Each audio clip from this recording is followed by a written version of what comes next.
Hi, Roger McGull is here at AI San Jose 2019. I'm here with Sai, who does the data analytics line of business at Dell. Welcome. Thank you. Good Thank to see you. AI is so broad as a discipline, and there's platforms all over the place. It's kind of a mess, really. Do you guys have like a kind of a taxonomy on how you organize what? Yeah, it's a great question. So we look at AI primarily into two different buckets, machine learning and deep learning, from an infrastructure and a platform perspective, right? Because that's what Dell EMC does. And so for machine learning, we're looking at data sets that are anywhere from 10 terabytes, tens of terabytes, to hundreds of terabytes, to maybe a petabyte, or maybe slightly higher than that. And typically, you're looking at data that is generated from IoT devices or servers. So this is like semi-structured data we're talking about, right? And from a compute perspective, we're looking at tens of servers to hundreds of servers, so maybe a thousand or a couple thousand servers max. On the deep learning front, we're looking at much more unstructured data sets. So we're looking at images, video content, free text, audio content. And the server capacities are also much larger. So you're looking at clusters of hundreds or thousands of compute clusters. The capacity and storage requirements are also much larger. So it could go up to multiple petabytes, right? So the use cases there are also slightly different. On the machine learning, you're looking at use cases around prediction, cybersecurity analytics, recommendation engines, things like that. Whereas on the deep learning side, you're looking at things like gene sequencing, or autonomous driving, or natural language processing. So slightly different set of use cases, slightly different set of infrastructure requirements. So that's kind of how we get away. Mm-hmm. So my understanding, looking at the business and the people we talk to, that there's quite a journey from proof of concept into production. Yeah. So what kind of challenges are people facing to make that leap? Yeah, it's a great question. I mean, we see the industry is just as its inflection point, right, in terms of really getting large-scale adoption. So a lot of our customers and a lot of enterprise are really in their PoC phase, led by lines of business. And now they're starting to talk to the IT folks about how do they productize what they have been doing in the PoC phase now that they've proved their use cases. And so we really look at multiple aspects to going to production, right? One of them is, how do you consolidate the data assets? For a lot of companies, data migration projects have become like a prerequisite before they can do any analytics because the data is all over the place. And so, so we really advocate having a strategy on how do you consolidate the data assets in fewer places. It's very difficult to consolidate data assets in one place if you're a large enterprise, but minimize the number of data stores you have. And also think about decoupling compute from storage. So you want to have different types of applications, different types of AI tools, all pointing to the data as it exists. As a customer or as an enterprise, you own the data, and then the application can come and go. Today you have Spark ML. 4 years from now, you may have something else for AI, but your data is not going to change, right? You want to have that same data sets to be managed. So really unifying the data sets across the board it would be one of the key strategies in terms of productifying. The other challenge that we see a lot of enterprises going through is how do they scale with performance, and how do they scale without breaking the bank, right? So we've heard about linear scaling, right? Scaling performance linearly. Well, you don't want to scale cost linearly because the type of data that you accumulate over time may not have the same value, right? So data that is generated recently, a month ago, may have a different value than data that's been sitting around for a couple of years. So how do you optimize your infrastructure investment to be able to cater to both the performance aspect of scaling as well as the capacity aspect of scaling? So that's another challenge that we see. And then finally, the last challenge we see is not many people talk about it because it's not mature in the sense the aspect of data governance, right? Data governance is a big topic in business intelligence, but we don't see a lot of data governance discussions in the AI space because it's so nascent, right? But once you start productifying your AI platforms, then things like how do you secure your data? How do you make sure the data is robust against failures? How do you do data quality management, lineage, metadata tracking?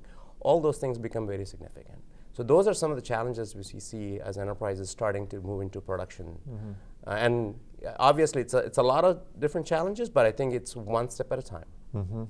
One of the things you were talking about was bringing your data together, which brings up data lake, quite a buzzword these days. How do you define a data lake from an infrastructure and platform perspective? Yeah, it's a great question. So at Dell EMC, we've been looking at these challenges that our customers have been having in terms of migrating to large-scale production. And we have built out this concept of data lake to essentially address the pain points we just talked about, right? So one of the requirements for a data lake, which we don't want it to be a buzzword, we want it to be an architectural paradigm that we can actually place requirements towards, right? So one of the requirements there is to be able to consolidate data from different places and be able to manage data in a very unified way, right? And to be able to do that, you need that data lake to be able to cater to different types of applications that have different types of signatures when it comes to accessing that data, right? Some applications are real-time, others are batch mode, and some applications have certain latency requirements. So you have to be able to honor those. At the same time, you have to look at data not as a single homogeneous unit, but data as having different amount of value or being accessed differently. So you have hot data, which is usually recently generated data. You have cold data. You need to be able to tier the data between the two, transparently. And data governance, right? A data lake should be able to deliver data governance out of the box so that every single AI tool or application you build doesn't have to rethink and redesign data governance. So these are some of the requirements that we put on a data lake. And that's our strategy in terms of being able to build solutions that would address those requirements. We study a lot about how people are deploying their digital assets, and we know that there's the edge, there's on-prem, there's the cloud.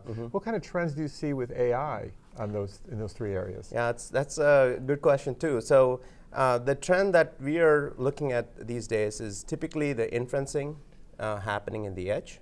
Although there are some innovative companies that are doing training at the edge, what's called as online learning, but that's few and far between. Most of the inferencing happens at the edge. Most of the training happens in the data center, right? That's kind of the common trend that we see. And then when we talk about the data center, then the obvious question is, on a lot of people's minds, is whether I go on-prem or whether I go to the cloud, right? That seems to be a lot of questions, around that. The answer, I think, is pretty simple, right? It really depends on where your data exists today. If your data is generated in the cloud, most of it is generated in the cloud, it doesn't make sense to build infrastructure on-prem and move the data over.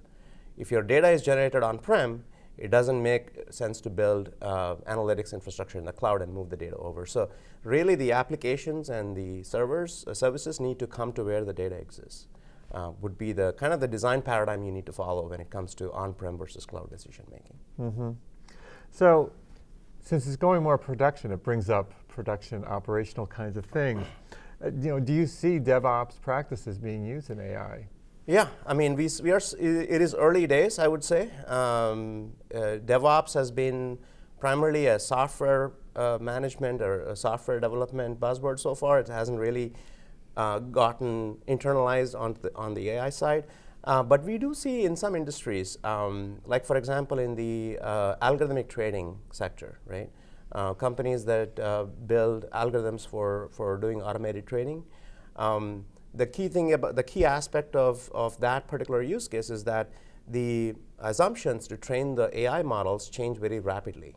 So you can't afford to have like a training project followed by inferencing, and you need to have rapid development and rapid loop of innovation between training and inferencing in production. So we see those kind of customers following DevOps models. And our strategy with regards to how to do DevOps is really provide a solution that can seamlessly transform from the desktop to the data center. So, and there are certain requirements for that. So one of the requirements is focus on containerized platforms, because those are a lot easier to migrate from the desktop to a data center. And so you can build out a Dell Precision workstation with an Isilon as a data lake, right? Because it provides a lot of those features that we talked about. and then you can expand that to a large-scale production in your data center using containerized frameworks, and you can build an Isilon cluster and automatically tier data across. So those are the kind of solutions that we're investing in to be able to do that DevOps model. Okay, this has all been pretty interesting. Thank you. Thanks for your time today. Thank you. Thank you so much.